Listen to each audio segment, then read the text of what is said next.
I will one day remember to switch on the microphone before I switch on my camera. But welcome everyone to the Business Builder. Thank you for joining us today. I'm really looking forward today and hearing what Elan has to teach us about business building. He has had a very interesting career so far. So without much more of a delay, welcome Elan. Thank you for joining us. Morning, guys. Morning, Tam. How's it going? Hello, everybody. Elan does like the sessions to be interactive. So if you are willing, please put on your cameras and you can put up your hand whenever you have questions. Cool. Good morning. Nice to see one of you so far. Hello, Cos. Hello, Lauren. Hey, it's good to see some faces that I know as well. If you've heard me talk before, you know that I talk quite a bit, but I like to communicate with people. So I very much enjoy talking and then getting your thoughts and discussing some stuff. I know today's talk is about operations, and I see Cos, if I'm saying your name correctly, Cos or Cos, a marula oil producer. I can only imagine the operations involved in producing something like that. So well done to you guys. Brilliant. Thank you. Guys, I'm going to take you through my thoughts this morning, but if you get stuck anywhere along the way and if you're not sure about something I've said, just put your hand up and I'll jump right in and try to answer questions. I always say that whenever I speak, if you just let me talk for an hour, like I could talk myself in a circle. So it's better if you catch me along the way. Cool. If you guys are cool, I'm just going to start talking and I'll take you through some thoughts. Okay, fantastic. So one of the first things that came to mind when Tamarin said to me, come and talk, and it's operations, and I said, all right, I'll put my foot in it. Let me talk about the difference between building a product and building a business, is because I'm always in the thick of the dynamic between pushing my product and adjusting my business. And what I learned, and I'm talking from personal experience and being in the thick of it right now as well, building a new business, is that it takes a lot of hard work, time, and effort to create a product, but it takes probably quadruple the amount of time and love and effort to create a business that will sustain itself once you stop running it. So if you want to be able to remove yourself from your product, you need a business that will run in the background and have all the elements that you require so that one day you can step aside and go build another product or whatever it is that you're doing, so that you're not required at the steering wheel, almost like a Elon Musk automated vehicle is what we're trying to build here. So what I want to do is, while I talk, I'm going to look at some real life examples, and I'm a very good candidate for naming and shaming myself. So when I tell you about something, I'll tell you exactly how I messed it up and what it did because I messed it up. And maybe I'll tell you some of the good stuff. It's like a customer service line. You only get the bad call. So let's look at what's a product. Now, if you guys are aware or not, and this is not self-promotion, it's just so you have an example, we're currently building a product in TechZoo called Nagging Panda. And Nagging Panda is an exact example of what I refer to when I talk about a product that's got a very exciting rabbit hole. You go into detail about your product. It's something that you get stuck on the detail and where's everything sitting and how the user experience and what's going on and how are people interpreting this thing. And by the time I'm finished with my perfectionist issues of what does my product look and feel like, I get to a point and I go, okay, but I haven't built my CRM. How do I know who's interacting with me as a business? How do I know where I am? What's happening with everything other than just my product? And you wake up one day and it's a very hard realization that you go, okay, the Cyclops has been focused on building this wonderful product, and I get stuck in the adventure and the creation and the wonderland. And then you go, okay, but I've neglected the business. So you wake up and you say, I've got to do it. And I don't know if you know, but my history is a bit different. I used to be a professional musician. I traveled the world for about 20 years plus, somewhere there. I'm giving away my age. But I worked with every superstar under the sun. My mentor was one of the Bee Gees until he passed away. Some of my friends are now superstars that you'll hear on the radio every day. We just went in different directions. I had to go do business to make money. But it reminded me of something very specific, and a product. A product reminded me of a song. And when we were writing songs, and we wrote hundreds of them, but the song was so specific. You cared about every word, you cared about every note, you cared about all the instruments that went underneath it. And the truth is that my songs played on radio for 20 years, maybe hundreds of thousands of times. The honest answer is that no one picked up on the detail. And it's not to say that people didn't care. Many of my songs were people's wedding songs and they cared about the lyrics. But across the board, people only looked to the overall and how it made them feel and what it did. But the hours and hours and hours that the songwriter and the artist spent crafting this thing of perfection, it wasn't the thing that mattered. What mattered was the overall, the feeling, the branding, the experience when you came to the concert, how you got in, how you got out, what happened, and it really looked to the business. And the only reason I use music is because it's an interesting way to explain business, is because it's the music business, is that the detail was in the music, but the ability to make money and sustain something sat in the business. Now, I'm not knocking myself as a musician just for fun, and it's not meant to break anybody's spirit about focusing on the detail, but it's very important that when you build a product, you focus on what matters the most. And perfectionists are the worst because we want everything to be perfect all the time, and we spend a lot of time and effort doing that. But the truth is that something that sits for you as perfection will be glanced over by somebody else. So as a business builder and a business owner, you must separate what you're being pedantic about and what actually matters to your product and your business to be able to move forward. Okay, let's look at a business now. Business is an interesting thing. Over the world, businesses are called different things. In America, in Dubai, in Germany, in South Africa, you've got PTY Limited, you've got listed companies, you've got a whole bunch of stuff. But a business is a business. And across them, it doesn't matter the size of the business in terms of maybe number of employees would change how your operations work. But businesses have key characteristics that apply across all of them. Some of my mentors are involved in massive businesses. And one of them taught me something interesting. He said to me, Elan, business is based on a level. And I said, what do you mean business is based on a level? I don't even understand what you're talking about. He said, you're playing at this level and I'm playing at the higher level. I said, how? I felt insulted when he said it to me. But what he actually meant was he was in the mining space. And when I eventually clued up, I said, okay, now I get what you're telling me. I'm playing in a space that allows me to potentially have a business at the time worth $1 million. Every deal that he does is $100 million. We're playing at different levels. Now, if you understand the level you play at, it's not to say that your skill is less than somebody else's skill, but you're playing a different level. So your business, in your time that you dedicate your hours in a day to, will be able to produce A. His hours in a day will be able to produce X, Y, and Z because he's playing at a different level. And it's take any sport, if you guys are soccer fans or something like that. But Lauren, I know you're a soccer fan. I think we got in trouble in our podcast that we did. But so if you look at, say, Man United playing at their league, and then you go to the bottom league in the English tiers, they're at different levels. The players get paid more. Everyone does. Everyone's at a different space, but they're all playing football, or should we say soccer? So the game is the same, but they're playing at a different level. Now, the reason it becomes important is that, and it's just something that I always remind myself of, and I like to transfer this information, is just because you're playing at a different level doesn't mean that your required effort is less. So if you can figure out how you can spend the exact same amount of time, but play at a higher level. So in other words, you can go up a league and it's all up to yourself to be able to go up that league. And because again, the key fundamental business skills are actually the same. Go speak to a guy who's turning over R1 billion, or a guy who's turning over 10 million Rand, or someone turning over just R1 million, and ask them what their key skill sets are to run their business. I bet you they're all the same. They understand what's going on, what's their product doing, how's it looking, what's happening in their finance, what's going on with the marketing, and who's actually buying the product, and if there's any returns. Like, that's what they'll all be wondering about.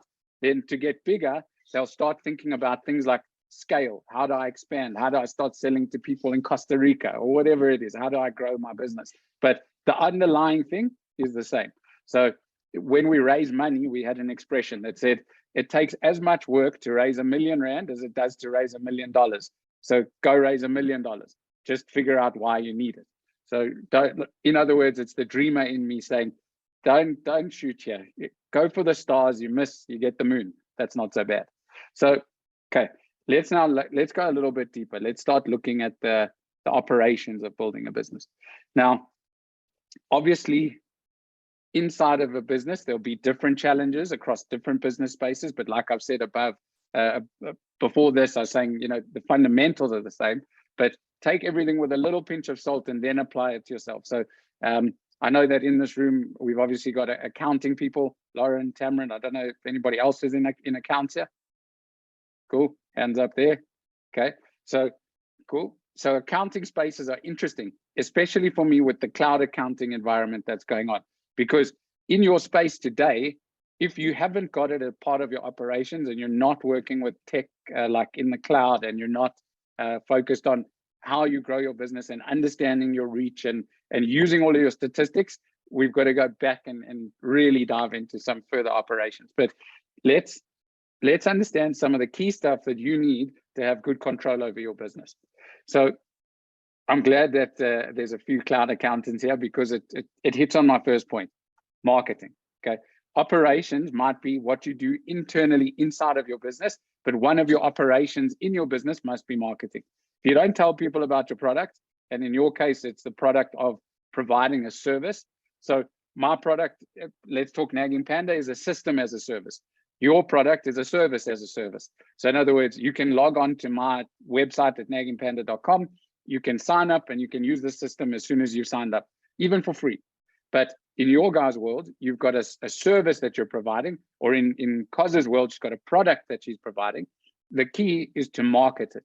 So we've got to understand that operationally in the business, we've got paid marketing and we've got organic marketing. Paid marketing comes with a whole world of statistic understanding. So one of the things I drive my team about, I think I drive myself mad actually, but paid marketing is so easy to spend your money. I don't know if anybody, if there are any gamblers here. I'm not a gambler, but although sometimes paid marketing feels like gambling, but the thing about paid marketing is it's quick to spend your money. It's like putting your money in a slot machine. It's going to take it. It doesn't care what currency is. It's going to take your money. So you've got to understand your paid marketing very well, and you need to do it. So I've seen many examples of this, and particularly in the different spaces listening today. But you've got TV advertising, billboard advertising, magazine advertising, street pole advertising. Then you got digital, Google, Facebook, Instagram, and the list goes on and on and on. Now, can you put your hand up and say, hand on heart, that you've got control over it across the board? You know who's clicking on your ads, or who's seen something, interacted with you, and then come back to you and actually applied something, so that you understand the return on your advertising, or at least what it's doing to create awareness. My honest answer is that no, I couldn't until about 4 or 5 months ago. We couldn't quite tell you exactly what was going on, because we didn't understand it well enough. We hadn't yet become, well, I say you'll always be better tomorrow, but we hadn't become the level that we are today, so that when we look at the data, we're able to interpret it. And it meant that operationally, I'll just go back to operations again, operationally in the business, we needed to be able to create the functions for the reporting, so that we knew somebody was accountable for it, and that when we got information back from Google or from Facebook or from Instagram or wherever that we'd spent our money, we understood if it were or weren't working. And I want to share with you guys one of our pitfalls, because it might help. We found that by doing talks or by engaging with people directly or through referrals, people come to our website and they spend half an hour looking at our site, going through the pages, understanding our product, trying it out. We spent money on Google, and we continue to do so. People come to the website, and in 30 or 40 seconds, they jump off, because they've come to us because of how we're targeting our words. We're following the accounting softwares around. So we're spending our money to say, my billboard will be digital. If somebody Googles Xero, put Nagging Panda there so that they see it. They see the name Nagging Panda, they get quite excited about it. They look at it and they go, why am I looking at this again? They jump off. But Google's got my money. So the stats are very clear that if, for me as a business person, I focus on engaging with people and the referral method, I've got a much better chance of having a return than if I do just by broadly advertising the name of the business. Now, it's a very important thing to learn because it's otherwise a slot machine. So you've got to understand your stats. Let's look at now the organic side of it. Now, Tamron happens to be a very good example of organic. In my inbox, I find emails all the time about Farsight. I never forget about Tamron. It's a fascinating thing. Organically, we talk about social media. We talk about marketing organically. The only difference is the one's paid, the other one's not, but they can still be targeted and the message can still be sent across. Newsletters, talks, social media posts, podcasts, events, arriving, showing presence and engaging with people are all things that relate to organic, because why? People like to talk to people. So before this discussion where you guys let me talk to you for a minute on seemingly on end, but without this discussion, you'd never know the person behind the business. Now, by knowing the person behind the business and having a bit of familiarity, you wouldn't be so nervous to go and try out whatever the product is or was and say, okay, I can give it a shot. If I don't like it or I don't understand it, I know that I can go and talk to Elan or someone in his team because they're people. And this is all done by people. So that's kind of the operations of marketing. And I can't stress how important it is. And that's why I put it up first. Just out of interest, show of hands from you guys, whether it's a virtual or a real hand, do you guys actually do marketing? Okay, hands up, cool. Okay, so Byron, I see a shocked face there. Is that okay, Cos is doing it. Byron, I don't know if that's a shocked face as in like I don't do it or I realize that I should do it. You don't do it, okay? You're on mute. I can't hear you, but I can see the expression. Okay, so I think it's important. I don't know what business you're in, but I think you should have a good look at that. Very, very key important for I suck at it, but learning. Okay, we all suck at it to start. It's part of the journey, and that's why I'm talking to you guys very much about the cost of paid marketing, because a lot of the time you put your money in, it goes bad, and you run away. And I don't blame you. We would have done the same had we not required it all the time. So I challenge you rather to go and upskill yourself to understand it. And just for what it's worth, YouTube is covered and the internet is covered with people talking to you about how to improve it. Okay, now the second one, and maybe you guys don't need too much help with it. You could probably school me because there's enough accountants in the room, but finance. So finance in terms of an operations of a business, very important. Why? If you don't understand the finance, how do you operate? In other words, what's your cost to operate? How do you run your business? What does it cost you to get going in a month? How much do you need to survive? What's your break even? Where are you? And people who talk about operations, sometimes it can come down to very literal. In a courier world, which we were involved in for long, how do I move the box from A to B? And the answer is systems and people and a whole bunch of stuff. But underneath it is a cost. And running a business has a cost. And the operations of running a business has a cost. You've got to understand it, as well as the income side, obviously, because you're doing it for profit, I would imagine. But let's look at two elements very clearly that require financial literacy. And Tamron and I did a talk about this not too long ago, but financial literacy is super, super, super important for any business owner. And I was absolutely guilty of having no clue about anything financial, I'd say up to 4 years ago. You could have shown me an income statement, and somebody did. It might have said the biggest load of nonsense ever, and I would have just said, okay, great, it's a set of accounts, it looks right, because it's got numbers on it. Even though I don't know what the numbers mean, there's numbers, so it must be right. The systems don't lie. But the truth is that they were completely wrong. I had the exact wrong picture of what was going on, but because I didn't understand the numbers verbally or by reading them, it made no difference to me, but hurt me badly. And I lost a lot of money.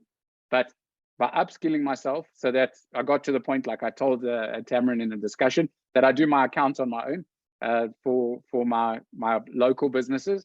But it's actually a good thing that I did it, because it forced me to go and understand what it meant to create an entry, to say, okay, somebody paid me. Is it a true debit or credit? And I'm not talking about the stuff we learn in school or in a very basic BCom. I'm talking about when it's your money, it changes everything. So if you put your money on the table, and I'm not a gambler, I swear, it's a lot of gambling expression, but when you put your money on the table and your skin in the game, it's very different. And when it's your money that the guys are showing you the numbers to, if you don't understand them, you're the fool at the table, and the fool at the table loses their money. So don't be that guy or that girl. So understand that in your financial literacy, you need two pictures. One, a picture of where you're going. A picture of where you're going means that you need some sort of a model or projection.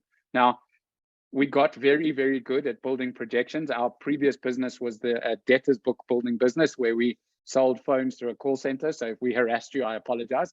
If you bought from us, I apologize even more. But the principle to it was, in order to build our book, we had to understand how far into the hole we would go. And most businesses look like a hockey stick, where you start with a bunch of capital, you deplete your capital until it gets to a point that you start to break even, and then you should see an uptick in that, you start to break even and become profitable. And that picture became a skill to be able to build it, understand what it looked like, because when you talk to investors, you say, guys, I need X amount of money so that I can survive for X number of months. And at that point, I should have built enough business that we can run on our own and recover your money back and then move forward profitably. Now, if you can't build that picture, when somebody says to you, okay, cool, where are you going? How much do you need? What's happening in your business? What's the growth? What does it look like? You can't answer the question. You can't even go into the room. So you need a picture of where you're going. And if you don't know how, again, look. And on this exact call, you've got 4 people that I know that could help you already. So if you don't have the picture, here's the people that could help you build it. The second picture that you need is your actual month on month. This is where cloud accountants come in superbly well, particularly for those who are unskilled.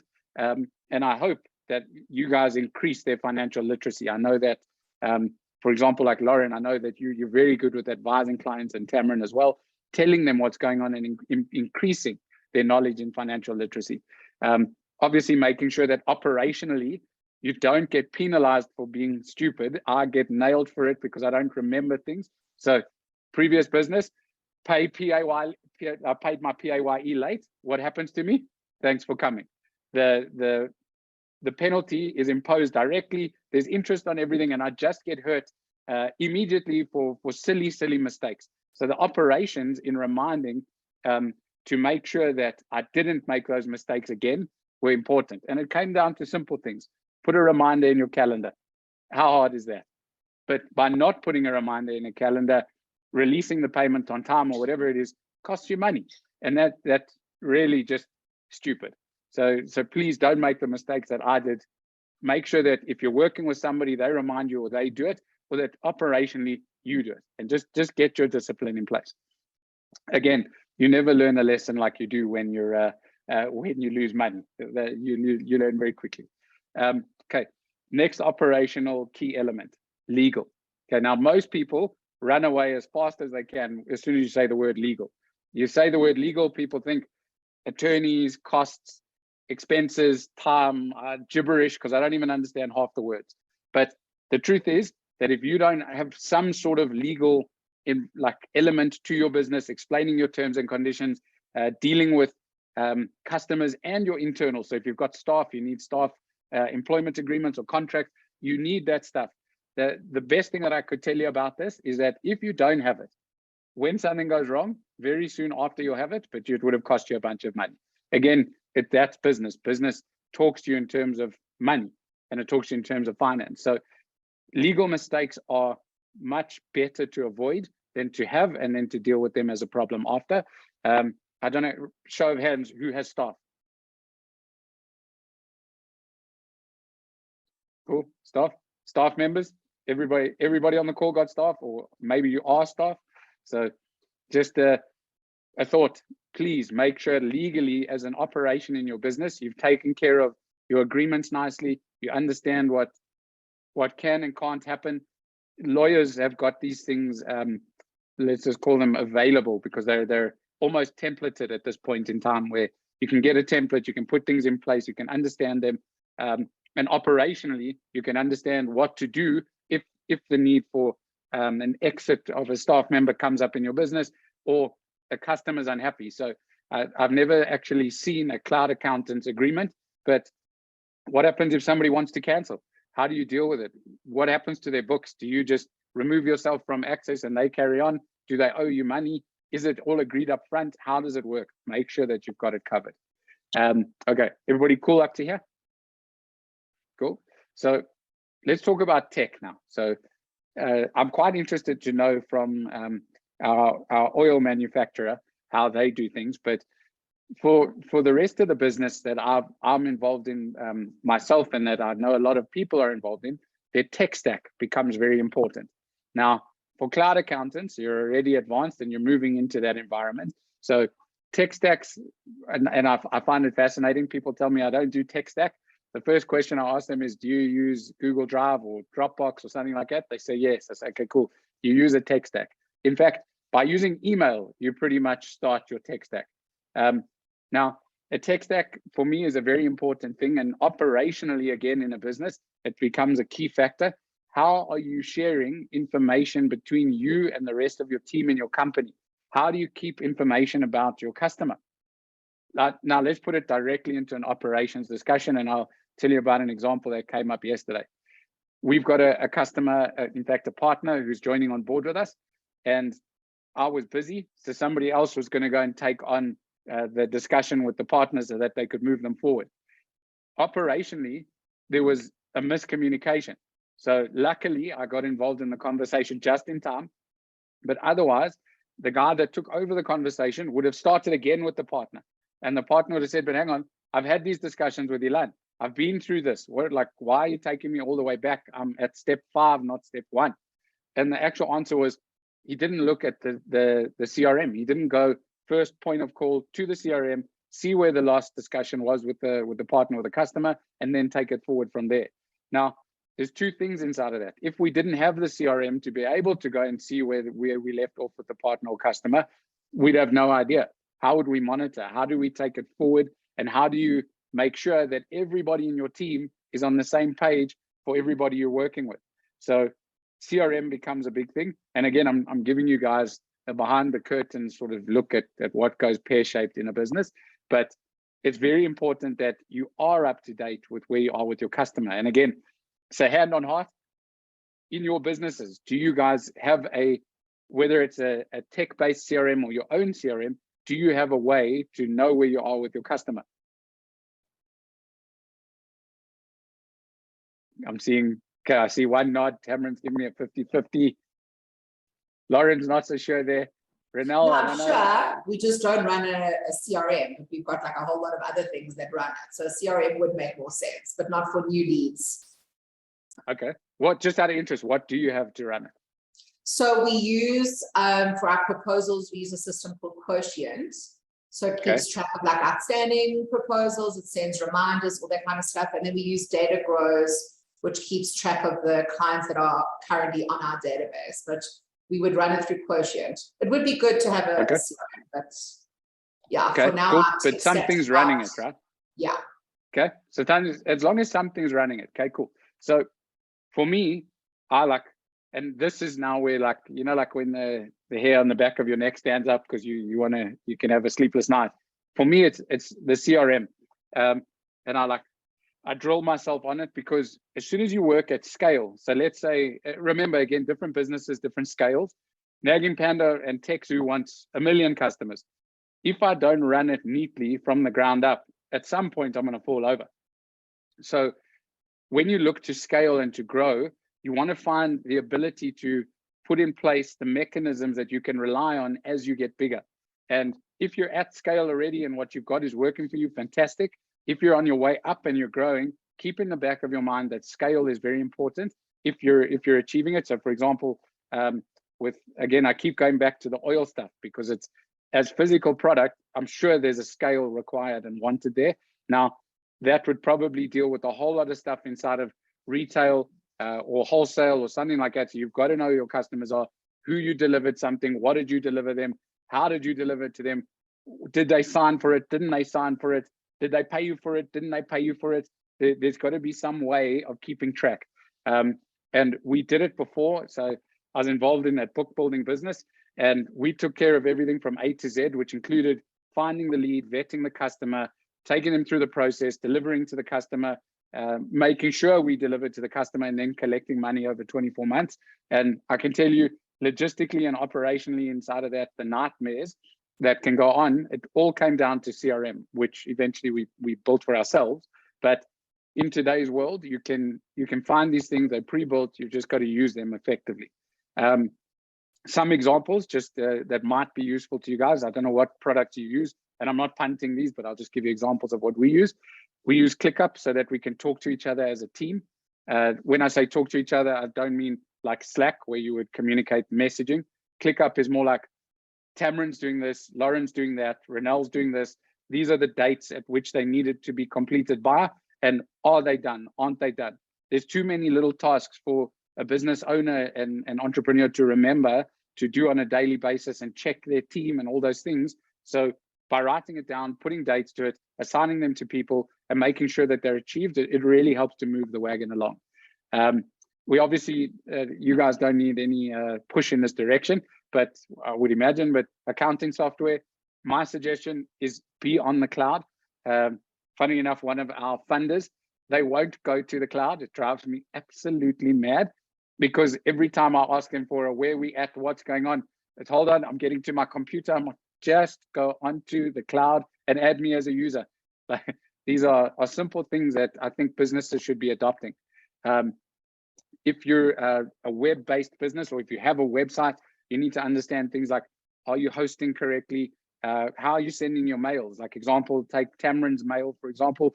Her mail comes out for Fireside. She's obviously got tech behind it. Is it a SendGrid? Is it a MailChimp? Is it something that she's designing herself and adding in? There's a lot of stuff that goes into it. And then if I unpack it for Tamron, what's the delivery result? Is it being read? Is it being opened? Is it being deleted? Is it going to spam?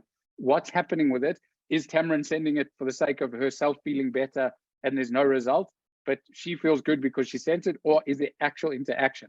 So these are the types of things that you need to understand and work with. So when you look at all of these segments to the operations of your business, don't just say, cool, I'm using tech and I leave it. Most of it has got some sort of reporting to it.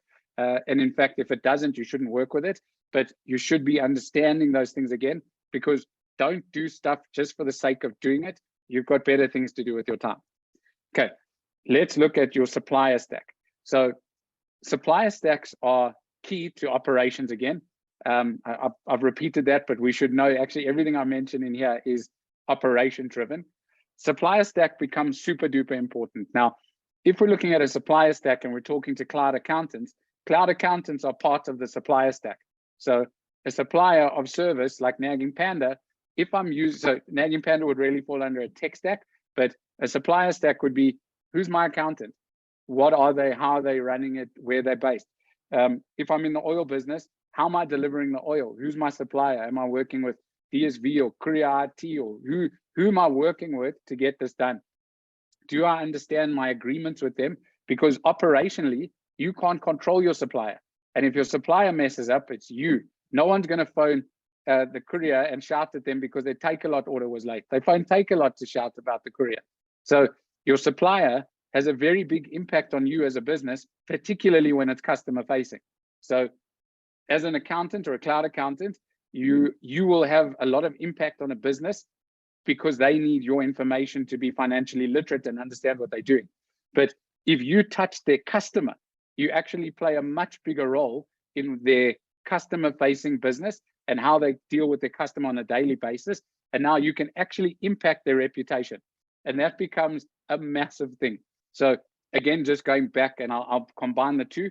If your mail that you're sending through MailChimp goes to spam all the time, it's bad for your business. And in fact, they'll tell you it's bad for your business because they'll tell you that your email health has a bad reputation.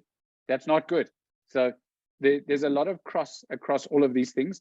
And my stress to everybody against the supplier is to understand their deal with the supplier, understand what's going on the service level, but most of all, understand if it impacts your business.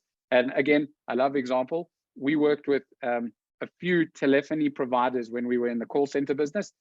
If the quality of our calls was bad, people didn't say, oh, your telephone provider is really shocking, I can't hear you. They go, your business sucks, I can't hear you, and they put the phone down. It's you are the reputation damage, not the provider. So you really need to understand who it is, how it is, and if there's a problem, how you deal with it, and pick your suppliers very carefully. Okay, now operationally, product testing. Okay, I love this discussion so much because I can only laugh, and I've got Sean and Warren on the call here, who are part of my teams in something else. They know full well that if we don't test our product and make sure that it's working, even when it's got suppliers involved in the chain, if we don't know 100% that it works, it's bad. It's just bad for business. Example. Yeah, Warren's thumbs up there. If we don't go every day and test Nagging Panda physically, I'm talking every morning somebody wakes up and tests Nagging Panda to make sure it's talking to Xero, to talk to QuickBooks, to talk to Sage, and make sure it's doing what it needs to. If we leave it purely and simply to machine, we miss out on certain elements that become super, super key. Example, this morning we made sure that our voucher system was working, because when we sign up a partner, we give you a free voucher so that you can go and use Nagging Panda for free, and you don't have to go through an experience. Something, somewhere, somehow along the tech, as tech does, something broke. If we'd sent out the voucher today, my partner's experience would have been, your system doesn't work, your voucher system didn't work, how can I trust you to go and nag my invoices and my quotes if your own voucher doesn't work? So you've got to go and test your stuff as best as you can every single day to make sure it's working, or put in place the metric that will notify you to say it's not working. And let's try and put this into a practice. So in the cloud accounting space, obvious one, if my internet is down in cloud accounting, I can't do business. One of the things that Lauren brought my mind to was, she said in South Africa with load shedding, a lot of people's internet went down, so they couldn't use the cloud because there was no connection. I couldn't work. I didn't even think of that because I just assumed that everybody would have had like some sort of a dongle or something. But when load shedding happened, the towers went down. No fiber, no ability to do business. If I look to something operationally, like in the oil business, if you're not managing to produce enough oil, is that your key metric to tell you that something's gone wrong along the product testing? Or is it because so much of it is coming back that I've got a problem? We were involved in a mobile business. We bought refurbished iPhones from China. Turned out to be a massive mistake. The guys were testing their product there and it worked fine. When it landed in South Africa, Apple got hold of us to say, you're copying our phones. I said, I'm not copying your phone. I don't sit up at night and try and make a fake Apple. By the way, if I did, I would be a gazillionaire. But the point was more that they said, no, you've copied it and you're infringing our copyright. I said, but I've bought a refurbished thing. What are you talking about? It turned out that they were unhappy, wanted to remove the back covers, a whole lot of legal stuff, but our product testing journey wasn't strong enough that by the end, we'd made sure that everything was fine to work. And when it got into stores, that everybody was happy with a refurbished product and that it would last a year or two. It got sent into store, recalled, we lost a ton of money. The principle to it was that we didn't have enough time to test the product end to end through a journey. We looked at a product, we liked it, it seemed to work for 5 minutes. We brought it in, sent it into the retail environment and got an absolute hiding. But the point was more that if we'd really stuck to the knitting of what is product testing and how to really make sure that everything's working and everything's tested per something structured and not just based on your gut feel, because entrepreneurs can be very emotional people and have gut feels and you can make mistakes. So it really is just to say, whatever your product is, please make sure that you test it, that your customer experience is good. And if at any time you are laying out money to do something, remember, it's always easy to spend money. You can do it anytime you want and lots of people will take it. So rather, it's not to say be risk averse, but rather take your time and do your due diligence very, very carefully and thoughtfully and stick to your guns. If you think it's no good, leave it alone. Okay, everybody with me up to here? Cool. Okay, let's jump on to failure procedure. When you test the product and it's not working, what do? You know, like if you've got a tech guy, most people say, yeah, I called the tech guy and I told him the internet was down. That's my procedure. What's your procedure if something's not working? You've got to understand these things very in depth. Yeah, Sean is saying run.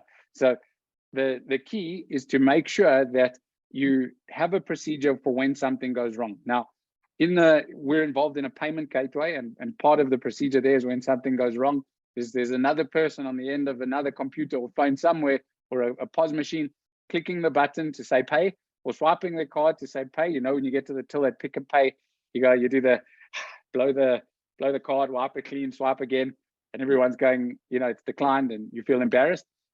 The payment gateway on the other side could be down, and they need a failure procedure, and they're sitting there hopefully scrambling to fix up whatever's going wrong. But the key is to make sure that they've got a procedure so that they know, okay, maybe I need to call the acquirer, maybe FNB's down. What do I do about it? Example, the couriers go through a lot of strikes in South Africa. I don't know whether you guys are, maybe you're not aware, but couriers have to deal with a lot of issues where there's no supply of fuel, or there's a union and the union's on strike, or there's a massive protest in Durban. They can't deliver. So they've got failure procedure to notify all their customers who they're supposed to deliver for. They've got procedure to say, okay, I couldn't deliver this package today. It was supposed to be delivered today. How do I now say what was supposed to be delivered tomorrow needs to move out so that I can deliver for the day before? Everybody sort of understands these things as a customer, as long as we're communicated to. But the key is that we make sure we can deal with the failure. So how do we go? And I'll ask the cloud accountant, because I don't know how you do it. But if you miss an entry, what do you do?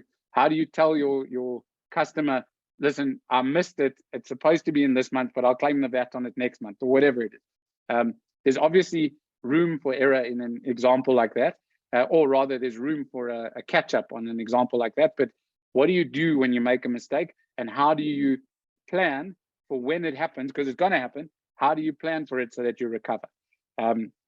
And that's really what I talk about with failure procedure, because what we found, especially dealing with a lot of customers, is that if you communicate with your customer, they'll understand. They might not accept, but they'll understand. So they'll say, it's just not good enough, yada, yada, yada, but okay, please fix the problem. But if you didn't communicate with them and you leave them in the dark and there's no procedure, you're just going to have a pissed off client who's going to say, cheers, I don't want to work with you anymore because I can't rely or I can't trust you. So just bear in mind that operationally, if you don't have a failure procedure, go put one in place. Okay, next one. Sorry, again, like I said, talking a lot is difficult because I'll go on and on, but I might leave you standing somewhere before. So is everybody with me? Cool. Okay, let's look at reporting. Now, I know I've spoken about reporting in various elements before, but holistically, reporting becomes very important. And operationally, it will inform you on what's going on. Again, we've got a few different industries on the call, so let's pull them apart. So if I looked at a cloud accountant, one of my questions to you would always be, how many customers do you have? Okay, I'm sure you guys will know the answers because it becomes quite a personal relationship. But as you get bigger, I wonder if the guys that are working at scale, I wonder if they know all the time how many customers. If you've got inside of your offerings, maybe you group your offerings. So you'll say, for X amount of money per month, I will do this service, and this. But for a little bit more money every month, I'll do this service and include Nagging Panda or whatever it is. But conceptually, you now need to understand who's going for which product, how many of each product customers you have, and why did they go for them? Because inside of the detail is giving you the insight into your next market. And it's saying, cool, if I focus on this industry to offer this product, maybe I can expand. Maybe I want to expand further. How do I offer something into a greater vertical? If you look at it and you go, how many mistakes did I make in a month? How many customers complain? How many support issues did I have to deal with where the customer phones me and says, Elan, I can't get into my Xero, or I can't see your income statement that you've created. How many of these things are creeping up so you know what you're dealing with your customer on a monthly basis? Moving into a product environment, if I look at reporting, how many bottles of oil did I manufacture this month? How many, what was it? We're in marula oil, I think it was. So how many marulas Yeah, how many marulas did it take me to go and produce the oil that I needed to produce? Was it more this month than last month? Was there a difference in the quality? Was it the key that I needed to source my marulas differently? Am I growing them myself? Am I growing them enough? Whatever it is, to understand your key metrics. But then, sorry, I'll just touch on the courier. If you are in a delivery-based business where you have to deliver, what's your delivery rate? We found when we delivered thousands and thousands of products a month, depending on which area we delivered to, our delivery rates could go from 95 all the way down to 60%. And that obviously affects business. So do you have a central place or multiple places that you're reporting from so that you can now go and understand all of what's happening in your business in one place? So Lauren, for example, you're working with a bunch of different places in your tech stack to do your quotes, to manage your projects or whatever it is. Do they combine anywhere so that you know in a holistic picture what's happening, even if you had to do it manually? Do you have a full picture of your business? If you don't, it's not the end of the world, because you can always create one. I battle with mine every day because I always want to adjust it. But if you are touching on the subjects above and you are doing paid marketing, is it returning you something? Where's the report? If you've got a website and you rely on it for business, what's the analytics? Where's the report? If you're dealing with a lot of customers and you're opening tickets or closing tickets, where's the report? How do you know what happened? How do you manage your teams and all of that? So reporting is key. I've spoken about CRM and why it's so important, but just for the sake of it, because it's at this point on my list, just make sure that you put it in place. Okay, now, two last, I suppose, points. Action list, team planning and communication. If you've got a team of any size that's greater than yourself, so I don't know if you guys are owner run and just yourself as a sole proprietor type of business, but if you've got a team and you're growing a culture, whether you realize it or not, the culture is there. If you're a hard ass and you speak to people hard and the way you deal with people is hard, that's your culture. If you deal with people well and you can communicate and mistakes are not punished but educated and fixed, that's your culture. The way you deal with people becomes very important, and so does your action list and how you deal with actioning it. So if you've got a culture, I'll explain ours. Our culture is quite free, and I call myself the chief entrepreneur rather than the chief executive, because it means that beneath what I'm growing are more entrepreneurs. So if you're a chief of something, you hope that there's others to come through. So we don't like to look at it as executives. We say entrepreneurially, and I encourage the spirit. So that if you have an idea, bring it forward, come and tell, show and tell, let's go. Let's see how we can make it work. One of the biggest things to growing a business is that, and acknowledging as a business owner and an entrepreneur, you don't always have the answer. And that's a culture. I'm a firm believer that I don't like to be the smartest guy at the table, because it means I'm at the wrong table. I want smarter people than me at the table. And that's my culture and what I try and instill. So if somebody brings me an idea, it doesn't matter who it is, might be somebody who's just started with me. They may have looked with fresh eyes and said, hey, there's a gap over here, let's fix it. It could be operational, product, marketing, whatever it is. Listen and action it and try and figure out the best way to put it forward. So team planning and actioning and communication for me becomes a massive thing. And operationally in your business, it has a major impact, because if people are too scared to come forward, they'll keep quiet and they may have something great that they want to tell you. And if I take it all the way back to the call center environment, one of the things I could tell you for free is that I have done cold calling myself, because as the boss, you need to have done every function in your business yourself to understand it very well. It's a terrible business to be an agent in a call center. So when they phone you, try to be nice. But the key was that I had to learn that even the agent on their very first day in my environment might have something insightful. They might have something that's of no value at all, but I have to listen in order to understand it.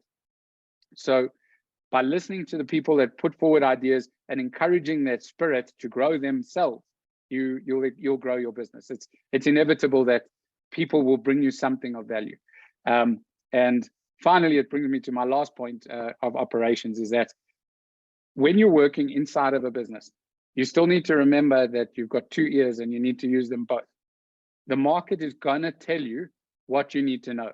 You're going to go forward with an offer. You're going to go forward with a product, and you may have done so without asking the market. So in other words, Tamarin and Lauren can both attest to this. One of my first interactions with both of them separately was, what do you think? It wasn't, this is what I'm doing. It was, what do you think? Because they're going to tell me something that I haven't thought about, because I've never spoken to them before and they haven't heard of my product. So the first thing is always listen to the market. It doesn't matter what you sell, what you do, what service you're in. Even if you're mining gold, like I say, I know people in gold, they're listening to the market. The market's dictating their price. Maybe it's supply and demand that's dictating the price, but it's still listening to the market. So when you engage, please listen to the market and make sure that you don't get caught up creating a product. And again, product versus business. You don't want to get caught up building a product that you love, but no one's going to buy. So if you're offering your accounting services for cloud accountants for $1 million a month, I don't know if you'll get a customer. Okay, you might want it, that'd be great, but the market's going to say, I won't pay that price. The market is going to tell you where they're at, and you're going to have to adjust.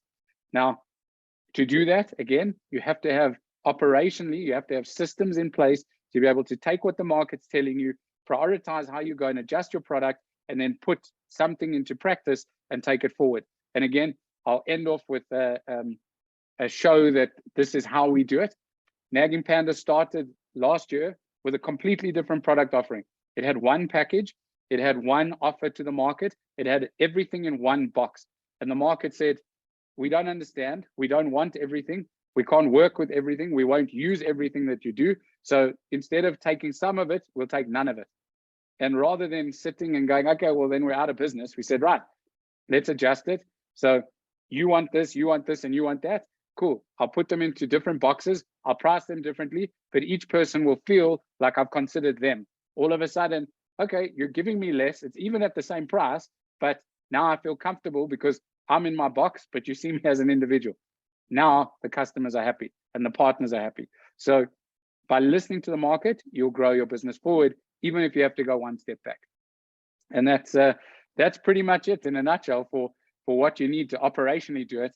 But please just remember, as you build your product, put as much passion and love and energy into your business as you do into your product, and you'll be a great success. And if you've made it through this, listening to me ramble on for this much time, you've got enough staying power to survive. Thank you, Elan. It was fantastic.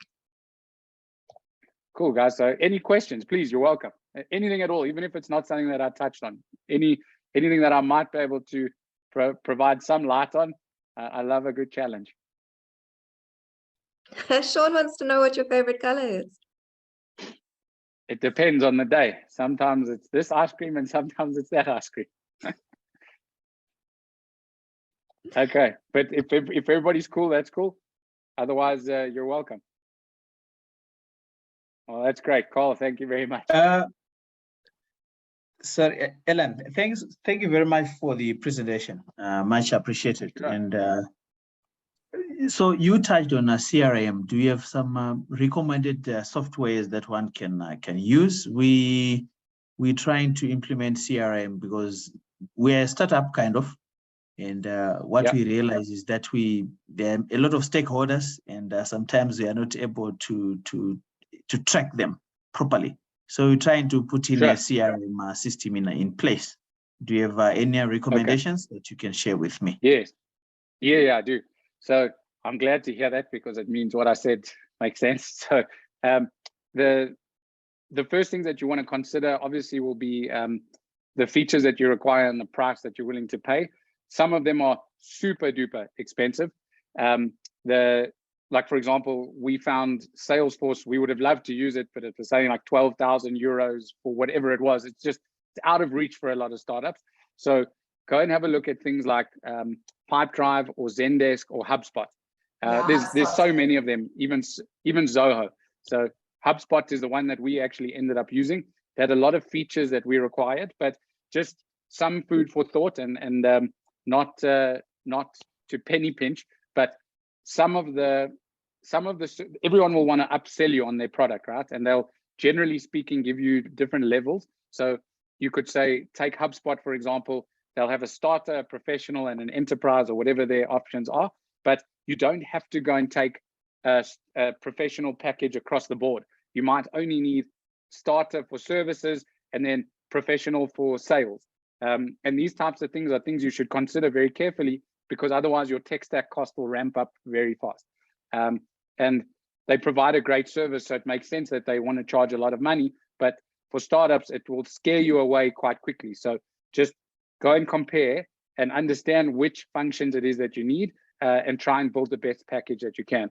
And a lot of them integrate into each other, which is fascinating. So create the best CRM for yourself. I hope that helps. We started with HubSpot a while back, just because it was free. So that's Yes. you know, I mean, and it's really good. The free version is good.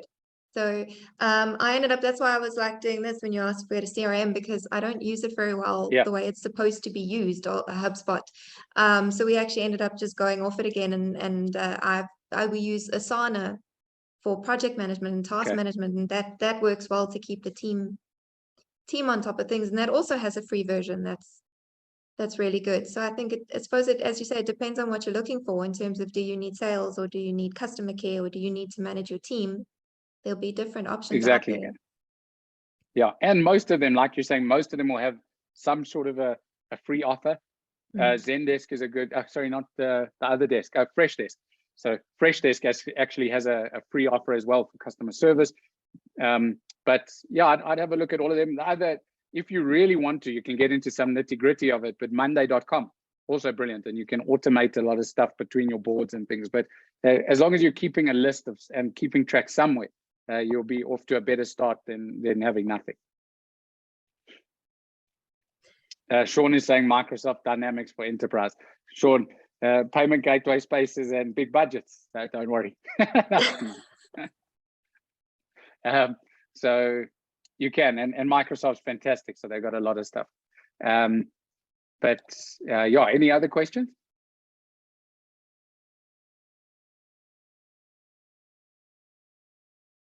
No? Okay, cool. If anybody needs, you're welcome to get hold of me, and if I can help, I always will. Thanks. I've put Elan's LinkedIn details in the chat, as well as the link for Nagging Panda, which I do encourage you to go have a look at, because it's not just adorable, but it's actually really useful. So if you are battling to do your collections in any shape or form, I would say it's a good start for your tech stack, is Nagging Panda. Elan, thank you so much.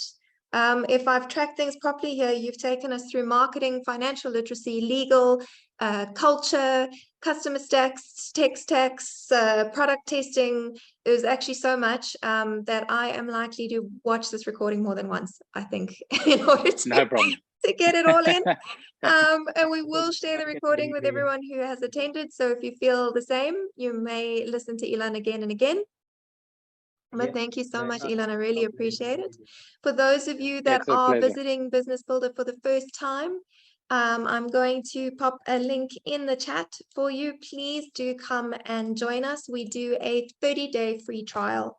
So you can come and join us for the next 3 sessions, absolutely free. And actually, I have them here.